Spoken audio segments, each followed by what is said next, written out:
that area of Minnesota. Can you believe it? They have nothing. They get welfare payments and they have Mercedes-Benzes. It angers me so much, but we're going to straighten out our country. This was done under Biden and Obama, very much under Obama. It all started under Obama. And we just can't. We've got a great country. We're not going to screw it up. But this was one of the great scams ever. They have the same thing, Somali in Maine.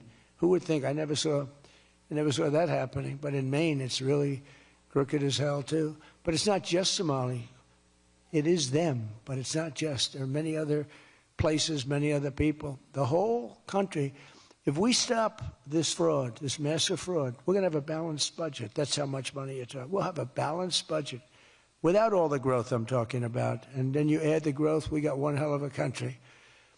We're giving 90-day notices to places like California, Scott. Right away, we're going to send out that notice.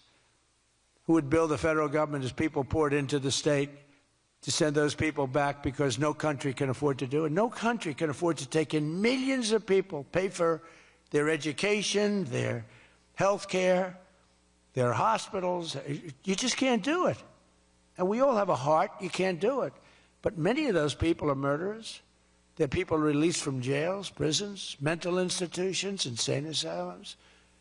They're people that are drug dealers. They're addicts. Additionally, starting February 1st, we're not making any payments to sanctuary cities or states having sanctuary cities because they do everything possible to protect criminals at the expense of American citizens, and it breeds fraud and crime and all of the other problems that come. So we're not making any payment to anybody that supports sanctuary cities.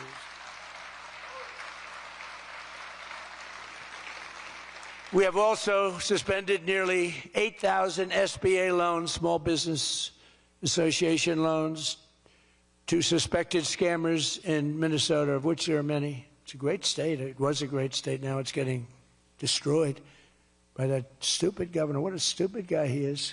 But he's a crook. I mean, he's an incompetent guy, but he's a crook. He allowed this to go. You can't have corruption on a scale that nobody's ever seen before, and you're sitting as a governor and you don't know what's going on. It's impossible, even though he's a stupid guy. We're investigating large-scale visa fraud, and the Department of Justice has already charged nearly 100 people in criminal conspiracies in Minnesota. They're all over the place. Last week, we announced that I'm creating a brand-new division at the Department of Justice, a legal strike force led by a really tough, smart new Attorney General for fraud. He's a fantastic young guy. He's so impassioned to do this properly.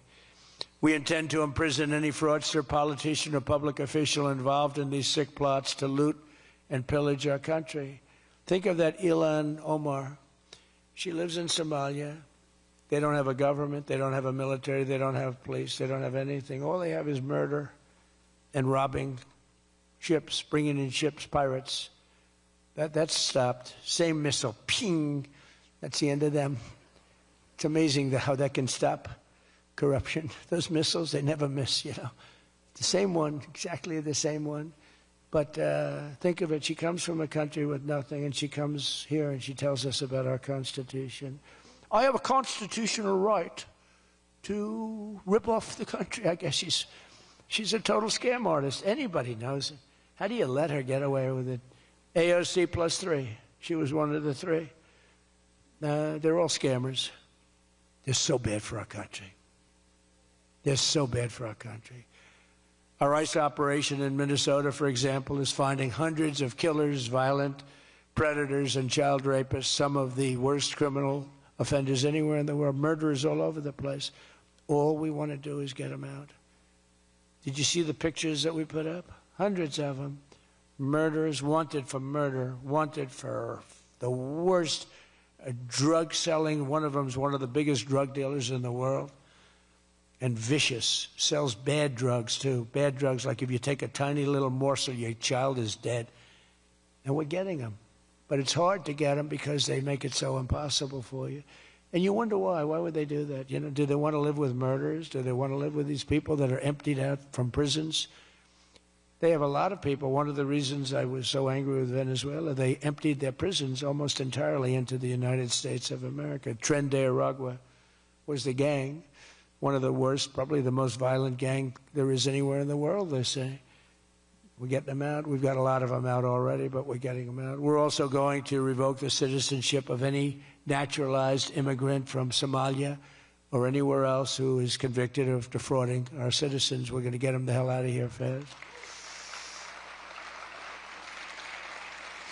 And if you come to America to rob Americans, we're throwing you in jail and we're sending you back to the place from where you came. We're throwing you right in jail. And they know it, too. And one of the reasons they're doing